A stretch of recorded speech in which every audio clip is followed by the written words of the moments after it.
Waalaikumsalam, Bu Ika. Apa kabar Bu hari ini? Alhamdulillah sehat. Bu Ika bagaimana? Alhamdulillah sehat Bu. Jadi begini Bu, kedatangan saya ke sini, saya ingin wawancarai Ibu tentang kasus-kasus atau masalah-masalah yang terjadi di sekolah Ibu ini. Jadi saya ingin Ibu mengutarakan sedikit tentang kasus-kasus tersebut. Jadi pertanyaannya langsung saja kita mulai Bu.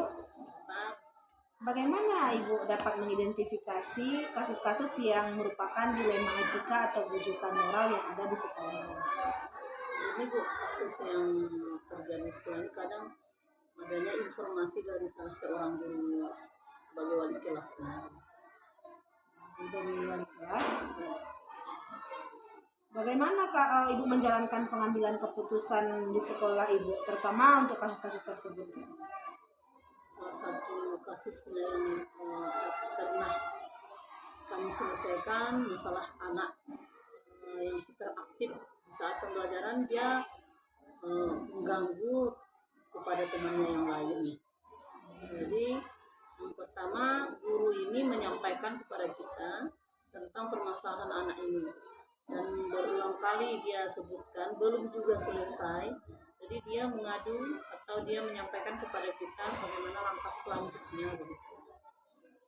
Jadi apa Bu langkah-langkah atau prosedur yang biasa Ibu lakukan untuk masalah tersebut? Pertama, setelah dia menyampaikan, kita suruh dia meneliti apa permasalahan yang sebenarnya. Kadang boleh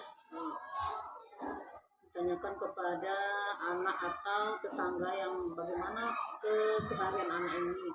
Kalau seandainya belum juga terselesaikan atau belum dapat berubah ke arah yang lebih baik, kita suruh panggil orang tuanya. Jadi Bu, hal-hal apa saja yang selama ini yang Ibu anggap efektif dalam pengambilan keputusan pada kasus dilema tersebut? Yang pertama, kami dari pihak sekolah, guru, begitu juga majelis guru yang lain, mengadakan musyawarah bagaimana solusi yang terbaik terhadap anak tersebut supaya anak ini tidak seperti yang semula dan bisa berubah ke arah yang lebih baik, sehingga nanti pembelajaran tercipta dengan efektif dan aman tanpa mengganggu teman yang lain.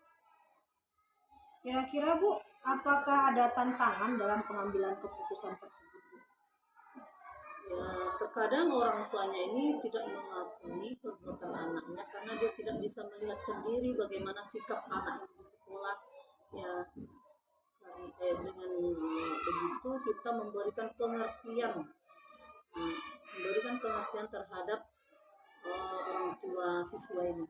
Dan apabila dia juga tidak mau mengakui anaknya ini bersikap yang tidak baik, kita ada membuat catatan-catatan kecil seperti adanya buku kasus. Kita perlihatkan ke orang tuanya tentang sikap anak ini. Iya. Jadi apakah Ibu memiliki sebuah tata cara atau jadwal tertentu dalam penyelesaian kasus tersebut Bu? Apakah misalnya langsung diselesaikan pada saat itu juga atau bagaimana Bu? Melihat kondisi permasalahannya Bu. Kalau misalnya langsung ada perubahan saat itu juga setelah diberikan solusi ada berubah, ya kita cukupkan saat itu juga. Tapi kalau seandainya tidak ada perubahan, maka kita buat langkah selanjutnya, misalnya kita tentukan jadwalnya. Kemudian Bu, apakah adakah seseorang atau faktor-faktor yang mungkin mempermudah Ibu atau membantu Ibu dalam pengambilan keputusan tersebut? Jelas ini karena keseharian anak ini dengan wali kelasnya, jadi yang mendukung terselesaikannya masalah ini ya dari pihak guru juga ada, kadang dengan anak-anak juga. Jadi diadakanlah musyawarah untuk menyelesaikan masalah tersebut. Jadi dari semua hal yang sudah Ibu sampaikan tadi, pembelajaran apa yang dapat Ibu petik dari pengalaman Ibu dalam mengambil keputusan di sekolah ini? Pengalaman yang diambil dari masalah tersebut, Kalau seandainya ada suatu permasalahan, alangkah baiknya diadakan musyawarah untuk menyelesaikan. Dan dengan adanya kerjasama ini musyawarah tentang masalah itu cepat dapat penyelesaiannya begitu. Sehingga semuanya bisa terselesaikan. Baik, Bu. Terima kasih Bu atas wawancaranya pada pagi hari ini. Mudah-mudahan dengan apa yang sudah saya dengarkan tadi tentang kasus-kasus yang Ibu sampaikan dapat menjadi pelajaran bagi saya untuk menjadi pemimpin pembelajaran ke depannya Bu. Oke, Terima kasih ya Bu ya atas sama-sama waktunya. ya.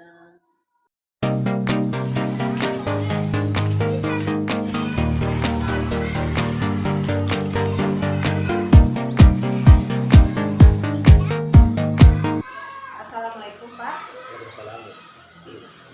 Begini Pak, saya ingin meminta waktu Bapak sebentar untuk mewawancarai Bapak tentang permasalahan ataupun kasus-kasus yang ada di sekolah kita ini, baik itu dilema etika maupun rujukan moral yang terjadi pada murid maupun guru Pak. Iya.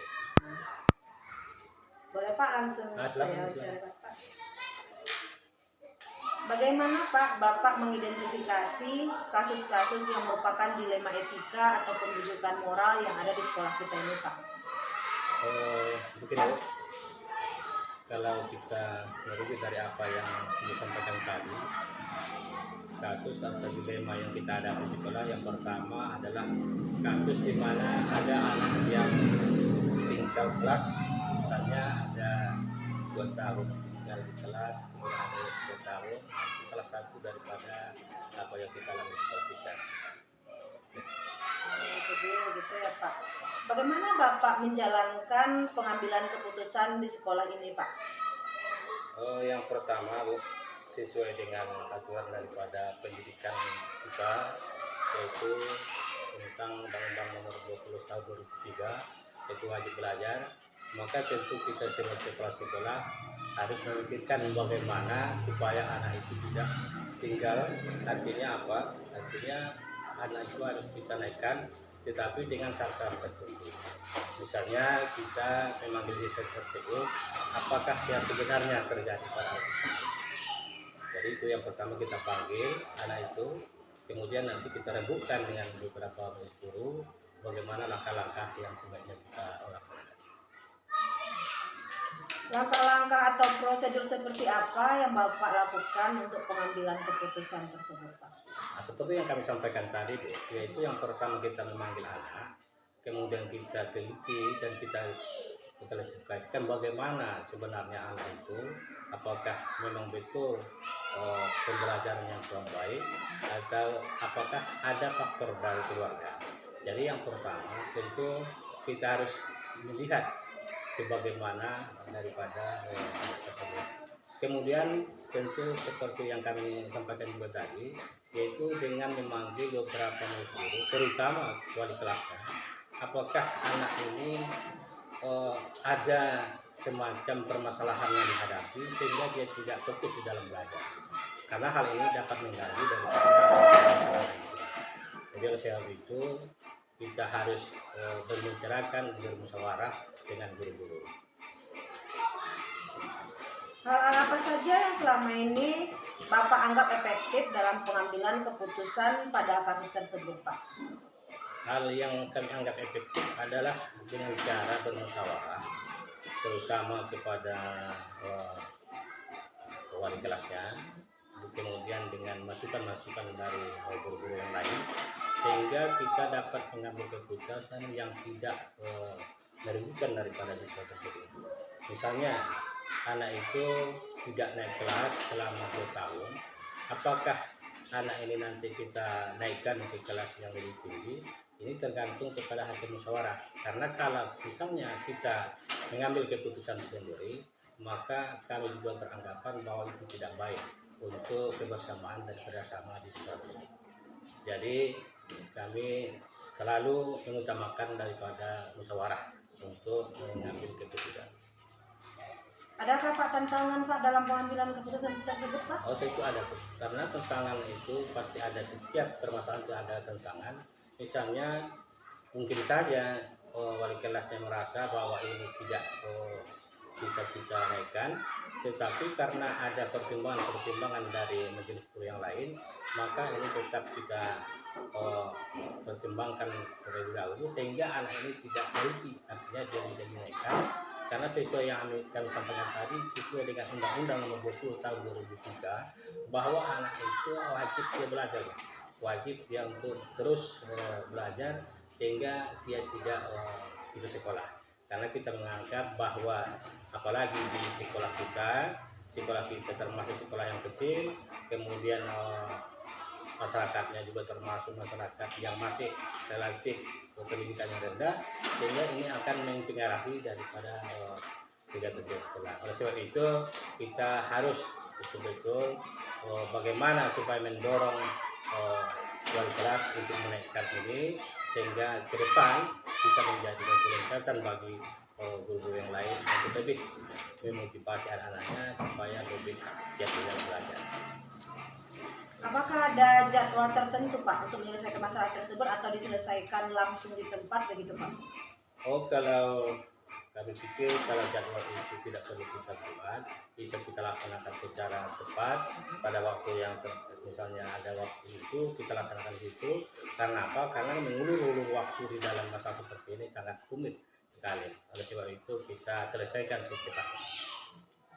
Apakah Pak ada seseorang atau faktor-faktor yang mempermudah Bapak dalam pengambilan keputusan pada kasus-kasus yang dialami di sekolah ini Pak? Iya, ada Bu.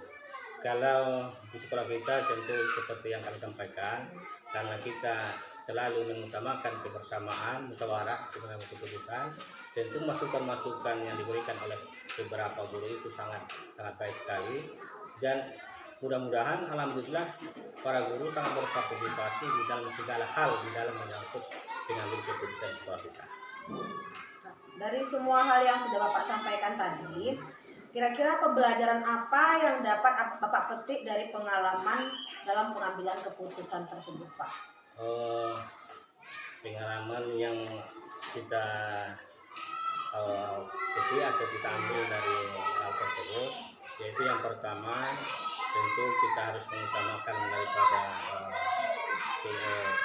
hasil musyawarah, karena apapun bentuk daripada permasalahan harus dimusyawarahkan dan sebagainya sehingga hasil yang kita capai itu maksimal dan tidak mengurangi daripada hal-hal yang tidak kita inginkan.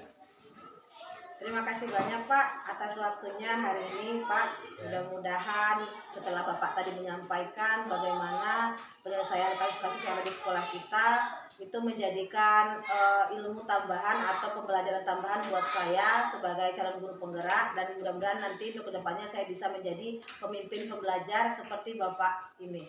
Terima kasih ya Pak atas waktunya.